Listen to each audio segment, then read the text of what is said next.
The Marksmanship lesson by Alalaleth Kelmaril Bryn had very definite opinions on how things should be done.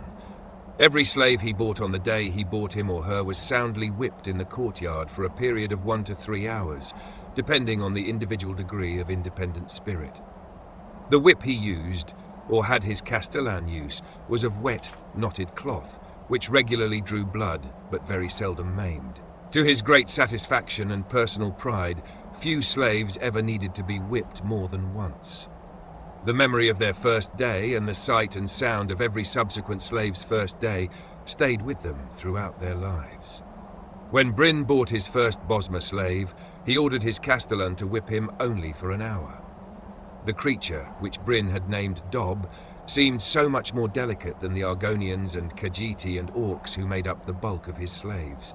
Dob was clearly ill-suited for work in the mines or in the fields, but he seemed presentable enough for domestic service. Dob did his work quietly and tolerably well. Bryn occasionally had to correct him by refusing him food, but the punishment never needed to go further. Whenever guests arrived at the plantation, the sight of the exotic and elegant addition to Bryn's household staff always impressed them. "Here, you," said Janetha Ilok, a minor but still noble member of the House Indoriel, as Dob presented her with a glass of wine. "Were you born a slave?" "No, Sidura," Dob answered with a bow. "I used to rob nice ladies like you on the road." The company all laughed with delight, but Kelmaril Bryn checked with the slave trader from whom he had bought Dob and found that the story was true. The Bosmer had been a highwayman, though not one of any great notoriety, before he had been caught and sold into slavery as punishment. It seemed so extraordinary that a quiet fellow like Dob, who always looked respectfully downward at the sight of his superiors, could have been a criminal. Bryn made up his mind to question him about it. "You must have used some sort of weapon when you were robbing all those pilgrims and merchants." Bryn grinned as he watched Dob mop. "Yes, Sidura," Dob replied humbly. "A bow." "Of course, you Bosmeri are supposed to be very handy with those." Bryn thought a moment and then asked, "A bit of a marksman, were you?" Dob nodded humbly. "You will tutor my son Wadilik in archery," the master said after another moment's pause. Wadilik was 12 years of age and had been rather sadly spoiled by his mother, Bryn's late wife. The boy was useless at swordplay, fearful of being cut. He embarrassed his father's pride, but the personality defect seemed ideally suited to the bow. Bryn had his Castellan purchase a finely wrought bow, several quivers of arrows, and ordered targets to be set up in the wildflower field next to the plantation house. In a few days' time, the lessons began. For the first few days, the master watched Wadilik and Dob to be certain that the slave knew how to teach. He was pleased to see the boy learn the grips and the different stances. Business concerns, however, had to take precedence. Bryn only had time to see to it that the lessons were continuing, but not how well they were progressing. It was a month's time before the issue was re-examined. Bryn and his Castellan were reviewing the plantation's earnings and expenses, and they had come to the area of miscellaneous household costs. "You might also check to see how many targets in the field need to be repaired." "I have already anticipated that, Sidura," said the Castellan. "They are in pristine condition." "How is that possible?" Bryn shook his head. "I've seen targets fall apart after only a few good shots. There shouldn't be anything left after a month's worth of lessons. There are no holes of any kind in the targets, Sidura. See for yourself." As it happened at that hour, the marksmanship lesson was underway.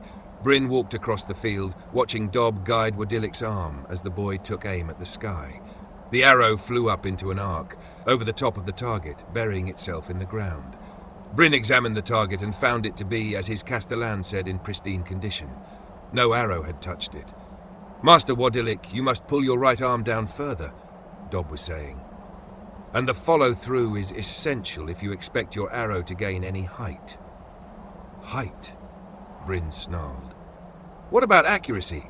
Unless he's been secretly racking up a high kill ratio on birds, you haven't taught my son a thing about marksmanship." Dob bowed humbly. "Sidura, first Master Wadilik must become comfortable with the weapon before he need worry about accuracy. In Valenwood, we learn by watching the bolt arc at different levels, in different winds, before we try very hard to strike targets." Bryn's face turned purple with fury. I'm not a fool. I should have known not to trust a slave with my boy's education. The master grabbed Dob and shoved him toward the plantation house. Dob, head down, began the humble, shuffling walk he had learned in his domestic duties. Wardilik, tears streaming down his face, tried to follow. You stay and practice, roared his father. Try aiming at the target itself, not at the sky. You are not coming back into the house until there is one hole in that damned bullseye. The boy tearfully returned to practice, while Bryn brought Dob into the courtyard and called for his whip. Dob suddenly broke away and scrambled to hide between some barrels in the center of the yard. Take your punishment, slave. I should have never shown you mercy the day I bought you. Bryn bellowed, bringing the whip down on Dob's exposed back again and again. I have to toughen you up. There'll be no more soft jobs as tutor and valet in your future. Wardilik's plaintive yell drifted in from the meadow. I can't! Father, I can't hit it! Master Wardilik! Dob cried back as loud as he could, his voice shaking with pain. Keep your left arm straight and aim slightly east. The wind has changed. Stop confusing my son, Bryn screamed. You'll be in the Saltrees fields if I don't beat you to death first, like you deserve. Dob, the boy wailed far away. I still can't hit it. Master Wardilik, take 4 steps back, aim east, and don't be afraid of the height. Dob tore away from the barrels, hiding under a cart near the wall. Bryn pursued him, raining down blows. The boy's arrow sailed high over the target and kept climbing, reaching a pinnacle at the edge of the plantation house before coming down in a magnificent arc. Bryn tasted the blood before he realized he'd been hit. Gingerly, he raised his hands and felt the arrowhead protruding out of the back of his neck. He looked at Dob crouching under the wagon and thought he saw a thin smile cross the slave's lips. Just for an instant before he died, Bryn saw the face of the rogue highwayman on Dob. Bullseye, Master Wardilik! Dob crowed.